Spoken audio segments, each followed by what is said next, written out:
Good morning. It's good to see everybody.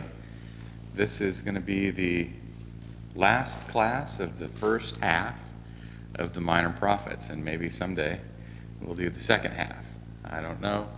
As I understand it from Larry, it may be several years before we get through Isaiah, that he's going to pick up and be teaching Isaiah starting next week. Yes? Correct? Okay. All right. It is? I thought May 14th was your day. Oh. All right. Well, then this might be the first half of the last class of the first half of the Minor Prophets.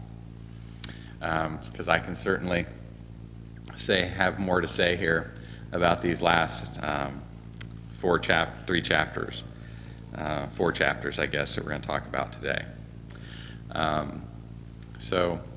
Before we get started this morning, Richard had graciously agreed to open the class with a prayer. So are there any particular prayer requests, anything that we need to remember?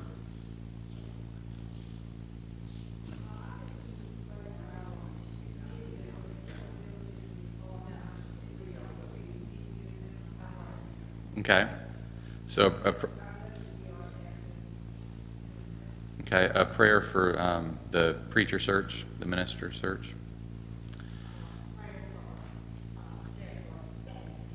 Deborah Sanders. Okay.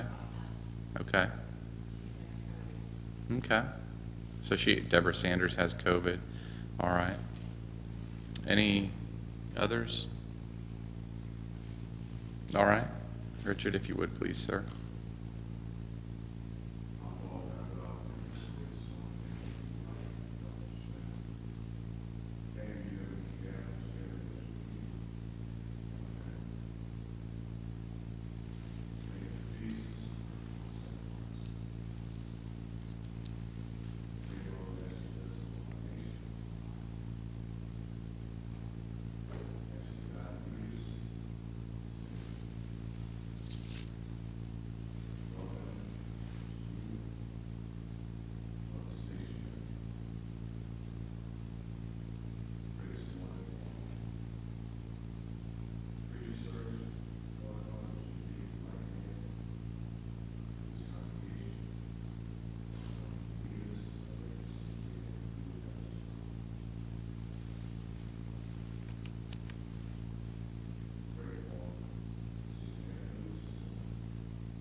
Thank you.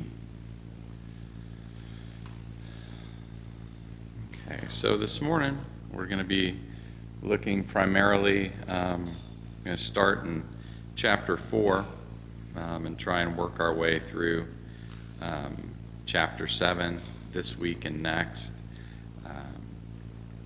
And so it's kind of one of this particular set of these 4 chapters here, 4, 5, 6, and 7. It's kind of one of those times where, in a lot of ways, you're just better off to just read it. And because the language, at least to me, the language that's used, the imagery that you see, is poetic,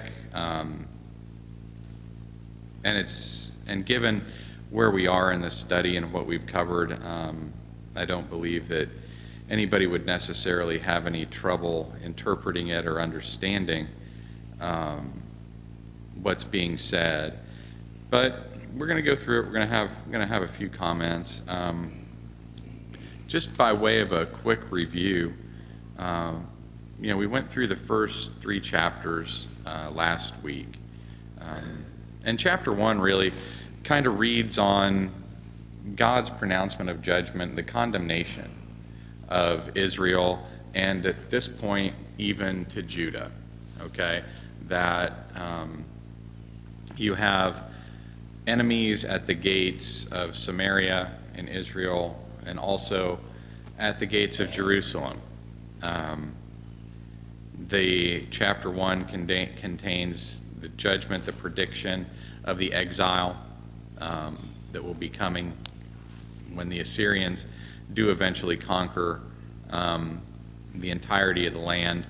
And you see that during this time, you've got still about 25 to 40 years, depending on where you place the time of the prophet here, before the Assyrians go ahead and take over the entirety of the land and move the people into exile. And so you see it's getting very close in time. Chapter 2 is a little bit more detail, particularly on what it is that God has against the nation of Israel, of those that would claim to be his chosen people, that rely on the fact that they're his chosen people, saying that nothing bad will happen to them because we are the chosen people. And God particularly, there's two particular things out of that.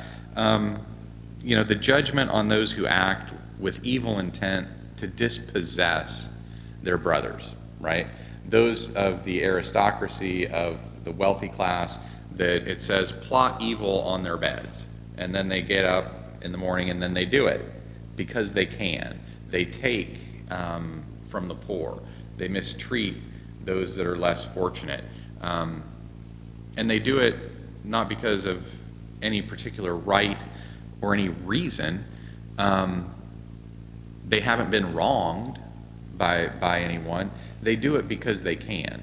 And it's kind of that insatiable appetite for more and more that we see in their actions. And then right along with them, you have prophets that are false prophets that spend their time trying to enrich themselves, okay, by their actions, and telling the people what they want to hear. And God, through the prophet here, says to them that if you had prophets that prophesied to you that you will have plenty, that you'll be full of beer and wine, that those would be perfect prophets for you. Because that's all you care about. That's all you want. That's what you want to hear, is that you are going to be found with plenty, and not to have any accountability for what you do. And so then as we get through chapter 3, you see that build up to a very strong rebuke of the political class, of the elites and their prophets. And Micah really lays it very clearly, those things. And again, in chapter 3, you see the idea that those folks that would despise justice, judges that take bribes, that these transgressions of the people, that the prophets tell fortunes for money, but yet that they lean upon the Lord. Okay, and so you see the same types of things echoed again, and that really brings us to chapters 4 and 5 that I find hard to separate. I think the chapter division there is, not that it isn't worthy of being 2 chapters, but that the chapter division between 4 and 5 is kind of unfortunate, because these chapters go together, and it's a little bit of a mix, because you'll see some in the prophecy, and what the prophet is talking about here is the actual physical material, what's going to occur to the nations, and then you see it pivot. And it pivots into going from the material, physical nation of Israel, of God's chosen people, and it pivots and turns to be forward-looking in the prediction of the Messiah, of the one who will come from Bethlehem, who is ancient, who was of old, okay? That God's going to call this person to be the leader of his nation, Israel, right? So you're pivoting to the spiritual in chapter 5 here from more of the physical. And then you go back and you see at the end of chapter 4 the foretelling of what God's going to do in using the chosen people, the nation of Israel, to defeat its enemies on earth. You see that to defeat and punish God's enemies on earth, those nations that don't obey him. You pivot to the spiritual Israel, and then you come back again in chapter 5 and talking about the restoration at the end time, the restoration by the Messiah. And then you move in chapter 6 really into kind of a dialogue. It's a little bit of a back and forth, okay, of God describing through the prophet the people, showing the people their wickedness, and essentially that they don't understand the heart of God, right? That what are the greatest commands? Love your neighbor as yourself, love the Lord your God with all your heart, soul, and mind. That you seek God first.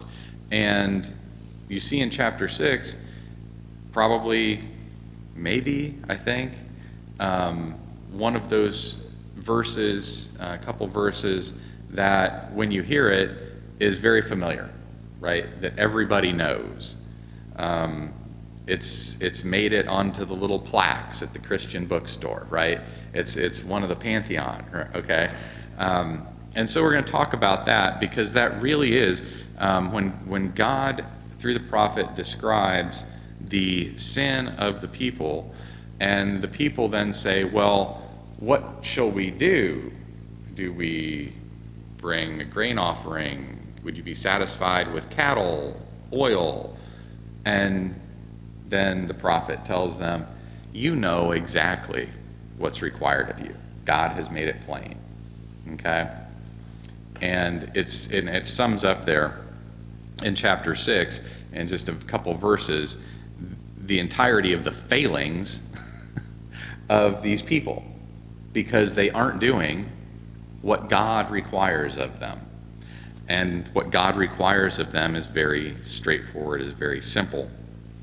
But they seek an answer in a legalistic satisfaction of the law.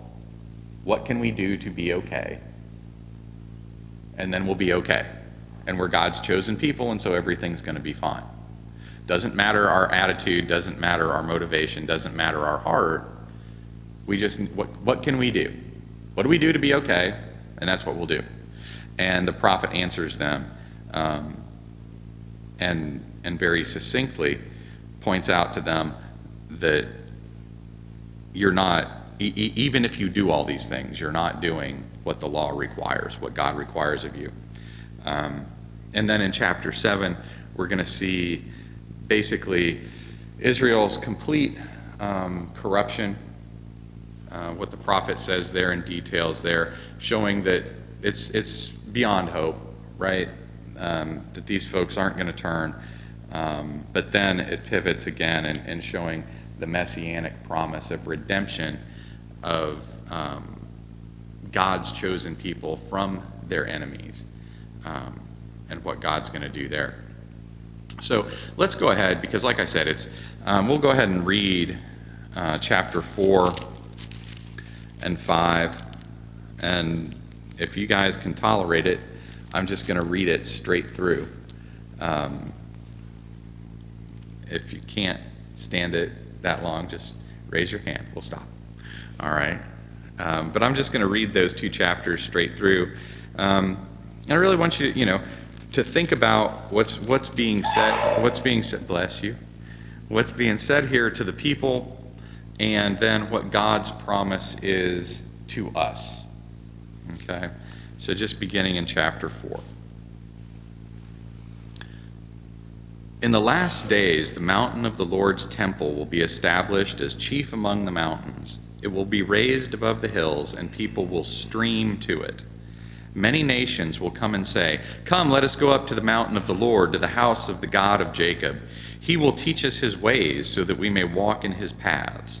The law will go out from Zion, the word of the Lord from Jerusalem. He will judge between many peoples and will settle disputes for strong nations far and wide. They will beat their swords into plowshares and their spears into pruning hooks. Nation will not take up sword against nation, nor will they train for war any more. Every man will sit under his own vine and under his own fig tree, and no one will make them afraid, for the Lord Almighty has spoken. All the nations may walk in the name of their gods. We will walk in the name of the Lord our God forever and ever. In that day, declares the Lord, I will gather the lame. I will assemble the exiles and those I have brought to grief. I will make the lame a remnant, those driven away a strong nation. The Lord will rule over them in Mount Zion from that day and forever.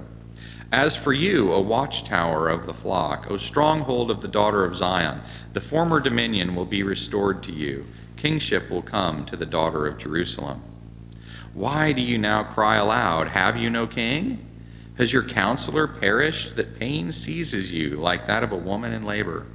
Writhe in agony, O daughter of Zion, like a woman in labor, for now you must leave the city to camp in the open field. You will go to Babylon, and there you will be rescued. There the Lord will redeem you out of the hand of your enemies. But now many nations are gathered against you. They say, let her be defiled, let our eyes gloat over Zion. But they do not know the thoughts of the Lord. They do not understand his plan, he who gathers them like sheaves to the threshing floor. Rise and thresh, O daughter of Zion, for I will give you horns of iron. I will give you hooves of bronze, and you will break to pieces many nations. You will devote their ill-gotten gains to the Lord, their wealth to the Lord of all the earth. Marshal your troops, O city of troops, for a siege is laid against us. They will strike Israel's ruler on the cheek with a rod. But you, Bethlehem, Ephrathah, though you are small among the clans of Judah, out of you will come for me one who will be ruler over Israel, whose origins are from old, from ancient times. Therefore Israel will be abandoned until the time when she who is in labor gives birth, and the rest of his brothers return to join the Israelites. He will stand and shepherd his flock in the strength of the Lord, in the majesty of the name of the Lord his God, and they will live securely, for then his greatness will reach to the ends of the earth, and he will be their peace. When the Assyrian invades our land and marches through the fortresses, we will raise against him 7 shepherds, even 8 leaders of men. They will rule the land of Assyria with the sword, the land of Nimrod with the drawn sword. He will deliver us from the Assyrian when he invades our land and marches into our borders. The remnant of Jacob will be in the midst of many peoples, like dew from the Lord, like showers on the grass, which do not wait for man nor linger for mankind. The remnant of Jacob will be among the nations in the midst of many people, like a lion among the beasts of the forests, like a young lion among flocks of sheep, who mauls and mangles as it goes, and no one can rescue. Your hand will be lifted up in triumph over your enemies, and all your foes will be destroyed. In that day, declares the Lord, I will destroy your horses from among you and demolish your chariots. I will destroy the cities of your land and tear down your strongholds. I will destroy your witchcraft, and you will no longer cast spells. I will destroy your carved images and the sacred stones from among you. You will no longer bow down to the work of your hands. I will uproot from among you your Asherah poles and demolish your cities. I will take vengeance in anger and wrath upon the nations that have not obeyed me. Okay. So it wasn't that bad. We made it. All right.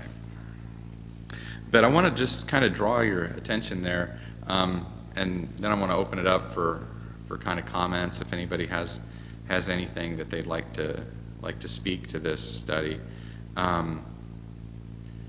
You see here the Lord setting forth, right, that he is going to bring peace.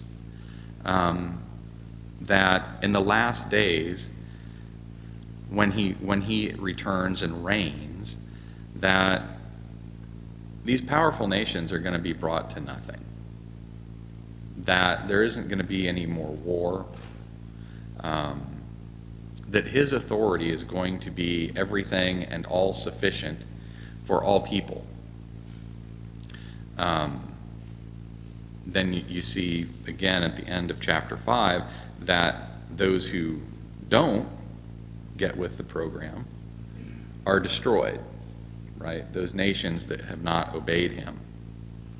And I think it's key here that what you see is that as God does this, as he brings about the end, the last days when this happens, that there are nations that will walk in the names of other gods, right? But that in that day, and in what happens here in their time, God basically says, everything that's going on, you see all these enemies coming, all these enemies from these different countries are coming in,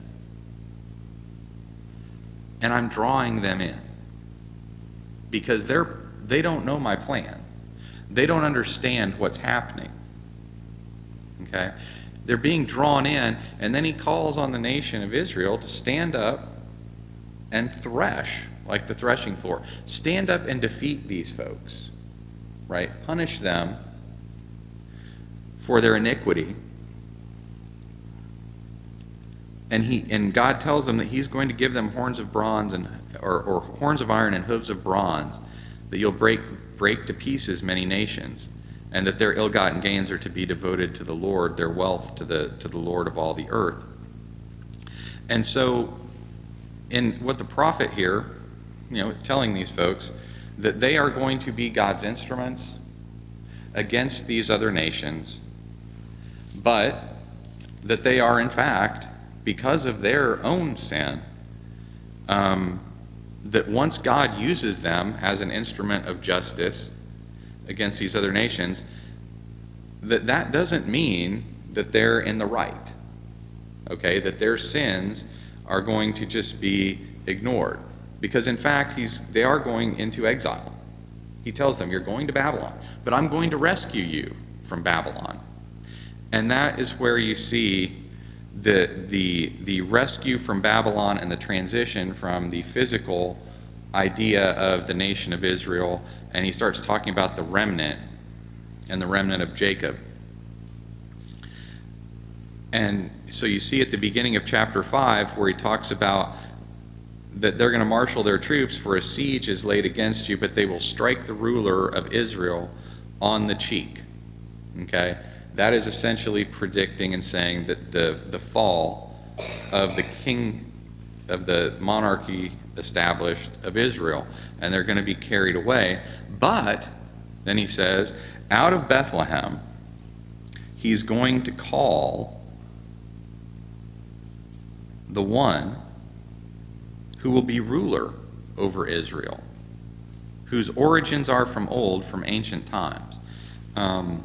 And so you clearly see there and then on through chapter 5, looking at the establishment of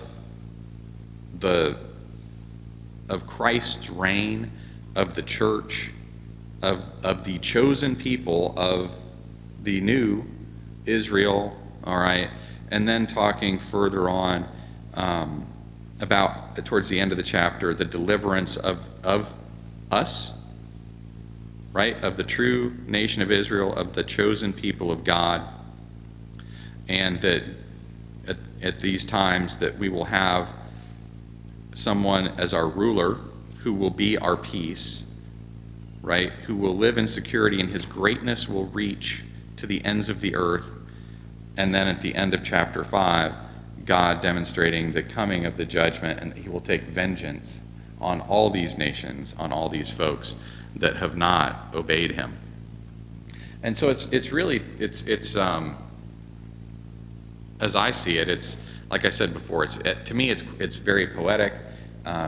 It's showing in just a couple chapters here the physical result of the sin which the prophets have been condemning the people for some time. It's bringing that to a culmination. It's showing that, that God will use the nation to punish his enemies, but then that the nation of Israel will go into exile, from which it will not return as a nation again, a physical nation again, but as a spiritual nation of Israel under the ruler, under the kingship of his son. And so it just lays it all out right there in just those couple chapters. And so I'll open it up if anybody has anything that they'd like to comment, or anything that particularly speaks to them out of chapters 4 and 5.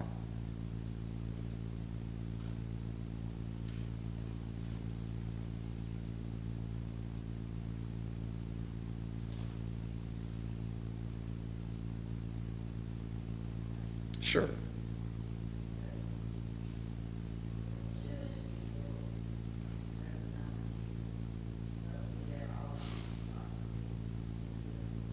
Mm-hmm.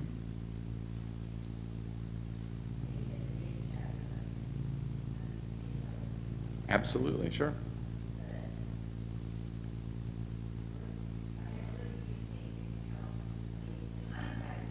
Mm-hmm.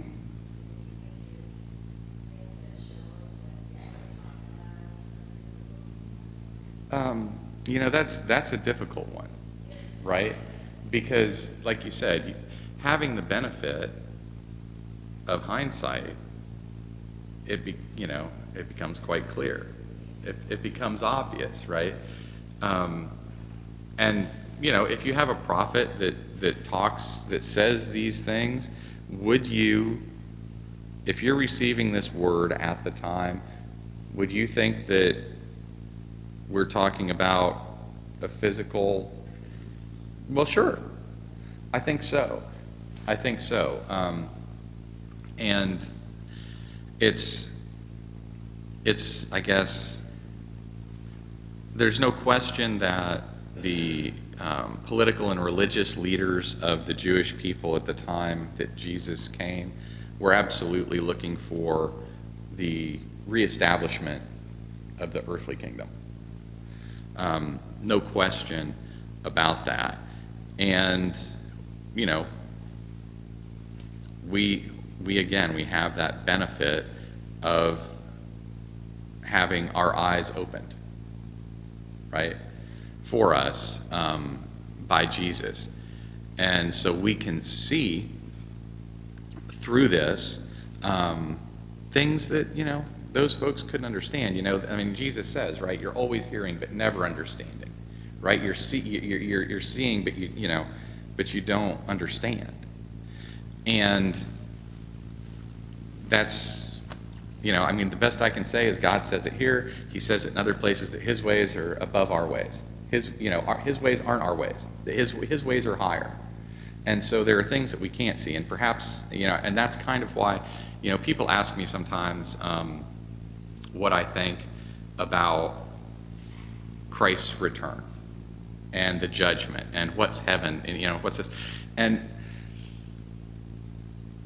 I don't know if I'm just intellectually lazy or incurious, but it's never that has never been something that I found all that interesting that I've ever really studied, because I look at how confused these folks were, and I don't know and won't presume that I'm got more insight than they did at the time. And so I mean, I don't know, right?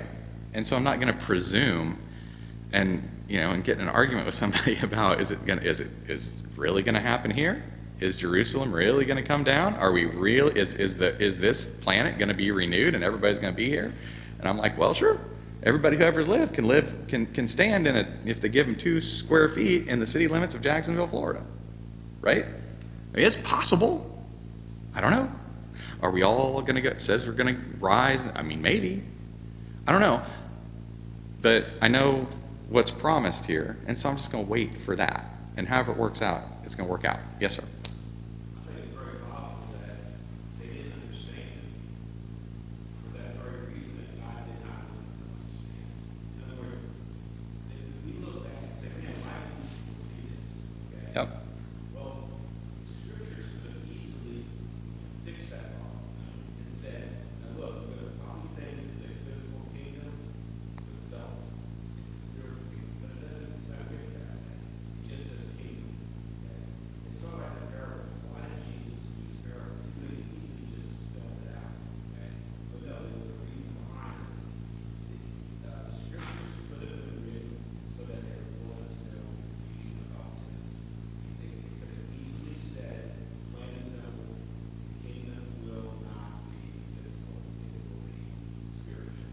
And so, when the Pharisees and the Sadducees being all confused, hey, why not be confused? It doesn't say anything about spiritual. So, All right. I mean, when you sow into the kingdom, who takes that?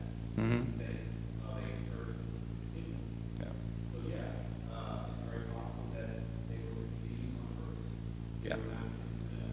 Yeah, and I think you can certainly get that, and even from this particular reading here, the idea, it's a little confusing, right? That God is gathering enemies of Israel against them, and He's going to give Israel victory over them.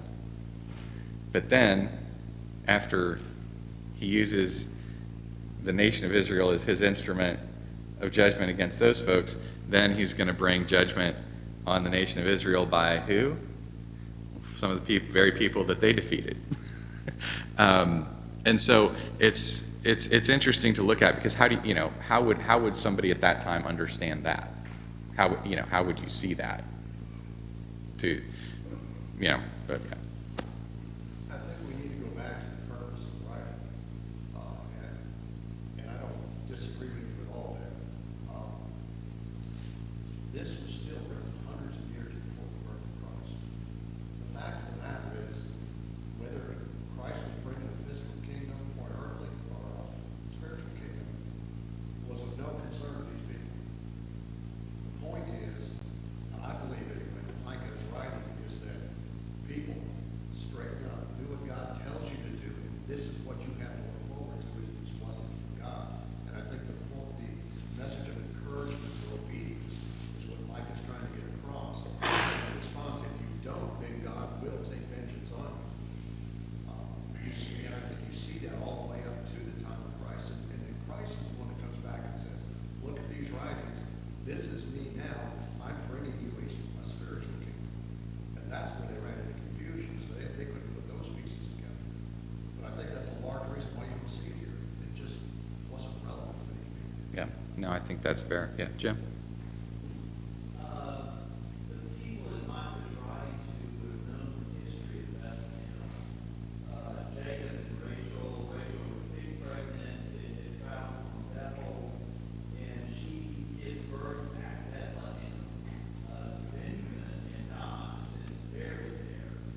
And they would have reflected on that reflected in chapter 5, except that he's now taking the same story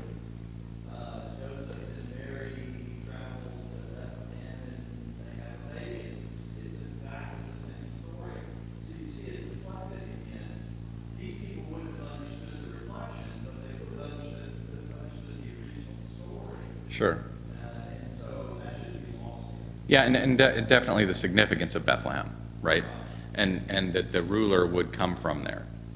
And, to your point, they could easily look at that and that it will be someone of the ancients. The origins are from ancient times. They could easily have said, well, that would mean it's going to be from the tribe, right? Benjamin. Somebody. Yeah. Yeah. Yeah, for sure. Any other comments, suggestions, ideas? Okay. Well, let's go ahead then, and we'll take a look. We've got about 10 minutes, give or take. So we'll look here at the first half of chapter 6. And so when we read this, how common is it for us to want to know what to do to please God? Right? Yeah, all right. Not a good question. I'm getting the looks, the blank stares, what in the world does that mean? That's a dumb question. Everybody knows the answer to that's yes. All right, so let me try a different way. When you think about wanting to please God, how many of us think, just tell me what to do? Do you think that way? Is it like I want a checklist of things to do that I can take care of that make me feel like I'm pleasing to God, that I'm doing what God would want me to do? Do any of you have your own checklist in your mind that you go down? Yes. Yeah, Karen?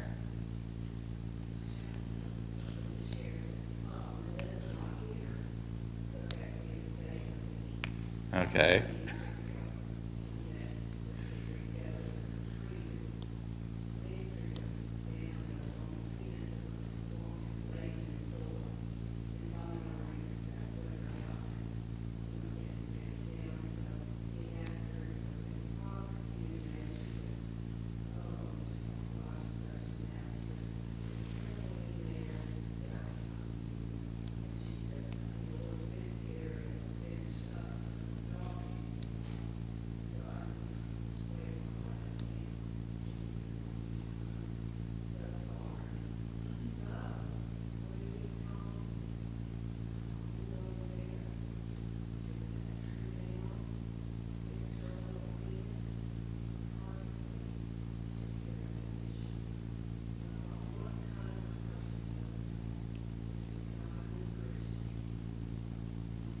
Yeah, and that's yeah, and that's an excellent story, an excellent example of what we see out of James. That our faith translates into deeds, right? That we show our faith by our deeds. That showing how you love your neighbor, and those things. But is that what is the difference, I guess? Let me ask you this. What's the difference between somebody who's a good person, right? I'm a good person, okay? That you're nice to people, that if you see a turtle walking across the street, you're the person that's going to stop and get out and pick up the turtle and carry it over and put it on the side of the road. You're not going to be like, well, the odds that the turtle is tall enough to get hit by the undercarriage of the car when I go over, turtle's probably going to be fine. And turtle should have known better anyway, right? But are you a good person? And is being a good person enough to satisfy God?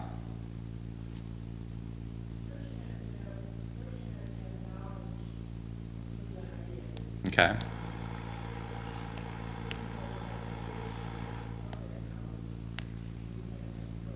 Okay.